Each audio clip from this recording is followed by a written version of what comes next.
corpo magro, uma estatura alta com braços longos. Em seu final carrega garras compridas e afiadas.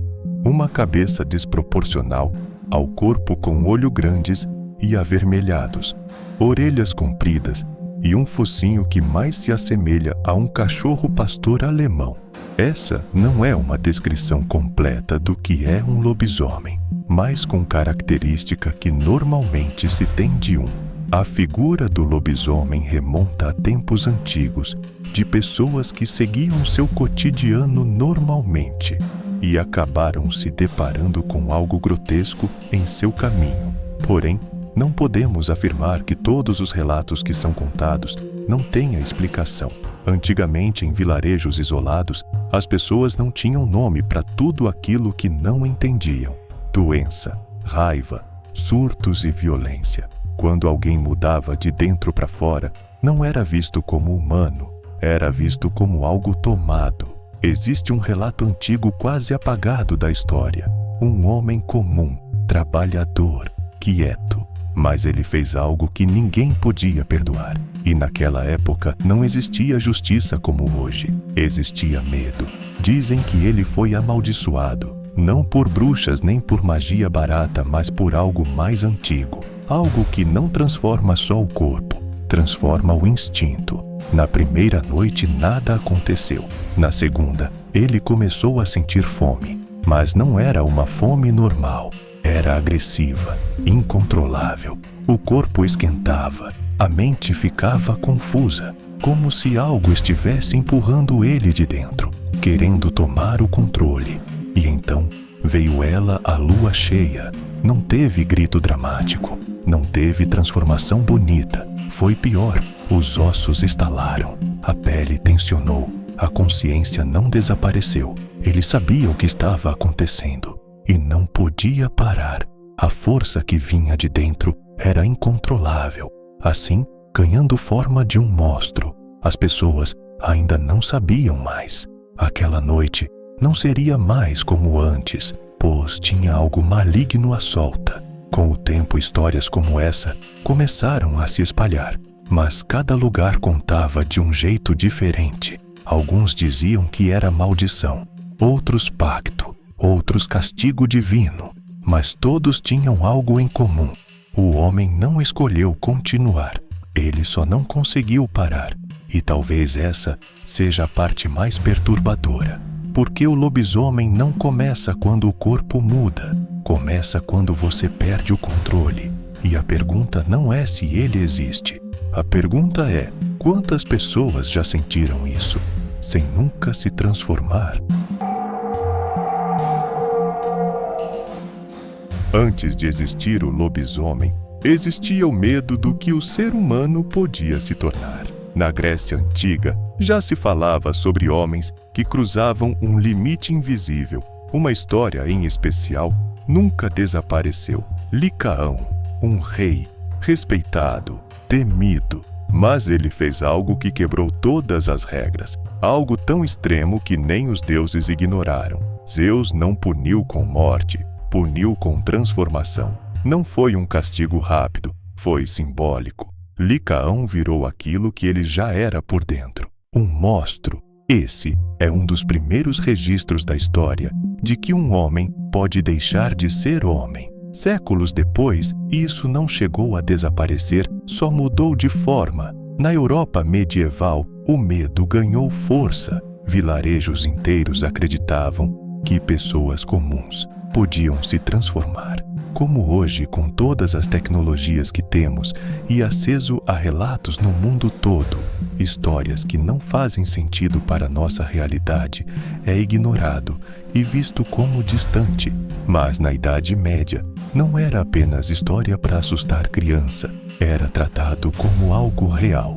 Existem registros de julgamentos, pessoas acusadas, interrogadas, condenadas. Um dos casos mais conhecidos é o de Peter Stump, um homem do século XVI. Ele confessou sob julgamento que se transformava em criatura durante a noite, disse que caçava e que não conseguia parar. Ninguém tentou entender, só houve punição. Naquela época, a linha entre doença-crença e medo simplesmente não existia. E quanto mais essas histórias se espalhavam, mais o lobisomem deixava de ser só uma lenda, virava explicação para violência, surtos, para tudo aquilo que ninguém queria encarar de frente. Esse talvez seja o ponto mais importante.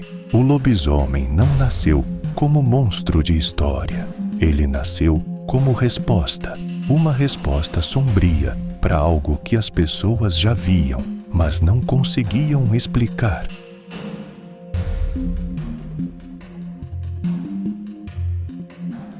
O problema é que isso não ficou só nas histórias. Existem casos que perturbam o imaginário de pessoas que apenas seguiam seu cotidiano, algo rotineiro, que nunca chegaram a pensar encontra algo tão perturbador em ambientes que até então pareciam ser comuns, mas que depois dessa experiência nada mais foi como antes. E quanto mais você olha, menos parece ficção, pois estão ligadas com detalhes que presenciamos em nossas vidas, mas aos poucos toma lugar de coisas que nunca esqueceremos, como de um silêncio perturbador na floresta, ou até mesmo em nossos lares, com animais que deviam estar o tempo todo fazendo barulho, agora estão calados, se antecedesse a vinda de uma tempestade ou um predador que não está enquadrado no reino animal. Mas e se tudo isso que eu já mencionei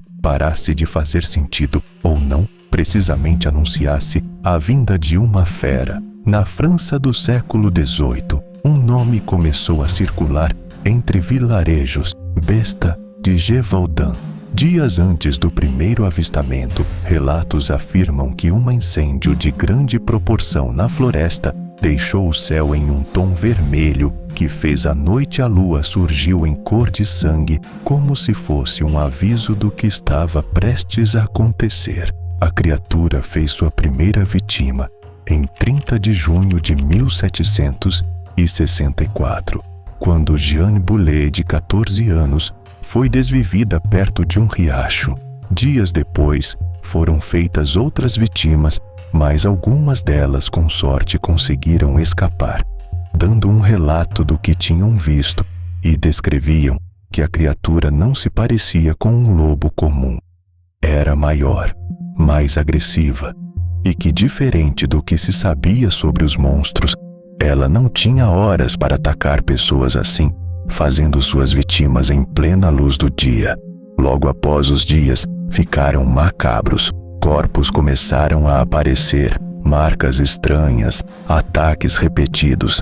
Era difícil uma vítima sair ilesa. Mais de 100 vítimas foram atribuídas a ela. Alguns diziam que era um animal desconhecido. Outros não tinham dúvida. Era algo pior, um homem, ou algo usando a forma de um. Caçadores foram enviados, soldados também, mas o medo já tinha tomado conta, porque ninguém conseguia explicar. E quando não existe explicação, a mente preenche. Anos depois, em outra parte da França, um caso ainda mais perturbador apareceu. Jean Grenier, um garoto, pouco mais de 13 anos. Ele não negou. Disse que gostava do gosto da carne, que sentia vontade e que se transformava. Mas o mais estranho não era o que ele falava, era como ele falava, calmo, convencido, como se aquilo fosse natural. Testemunhas afirmaram ver mudanças nele, comportamento, olhar, hábitos. Na época, o veredito não foi simples, ele não foi executado. Foi considerado algo entre humano e outra coisa, preso pelo resto da vida. E isso levanta uma dúvida que ninguém resolveu até hoje. E se não fosse uma criatura, mas uma mente quebrando? Porque séculos depois, a ciência começou a dar nomes diferentes para isso. Licantropia clínica. Pessoas que acreditam profundamente que não são mais humanas, que estão se transformando. Elas sentem o corpo mudar, sentem fome diferente, agem diferente, mas não existe transformação física real. Só que, para quem vive isso, é real o suficiente. E talvez esse seja o detalhe mais inquietante de todos, porque entre um monstro e uma mente fora de controle, a diferença pode ser muito menor do que a gente gostaria de acreditar.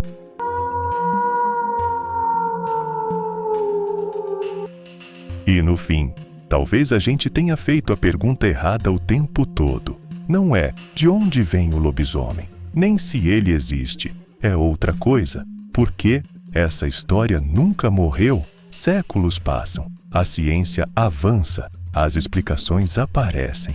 E mesmo assim, a ideia continua viva, sempre volta, com outro nome, outra forma, outro rosto. Mas a essência nunca muda. Porque, no fundo, o mundo, e muito maior do que sabemos, coisas incríveis e aterradoras, estão sempre um passo de nós. Não devemos apenas fechar os olhos e acreditar que tudo isso não exista, pois a dor da ignorância é muito mais desconfortável do que a do conhecimento, em que alguém deixa de se pergunta em cada detalhe até que ponto entra a linha do que conhecemos e a que ainda não sabemos, o instante exato em que começamos a perguntar e aceitar que não temos resposta para tudo, e aí que entra o verdadeiro saber. Por mais que de um certo receio, existem diversos relatos de fatos tão surpreendentes. Algo desviveu mais 100 pessoas, só esse fato já é de intrigar. Isso é o que realmente assusta, não o uivo e nem lua cheia, mas a possibilidade de não termos certezas e saber se isso foi apenas um caso isolado ou algo que pode se tornar realidade novamente. Não existe contraponto contra evidências, não tem hora marcada, só pequenos acontecimentos que antecipam o que marca o livro de histórias. Se você gosta de histórias como essa, não deixe de inscrever-se para receber mais vídeos. Agradeço sua atenção e até mais.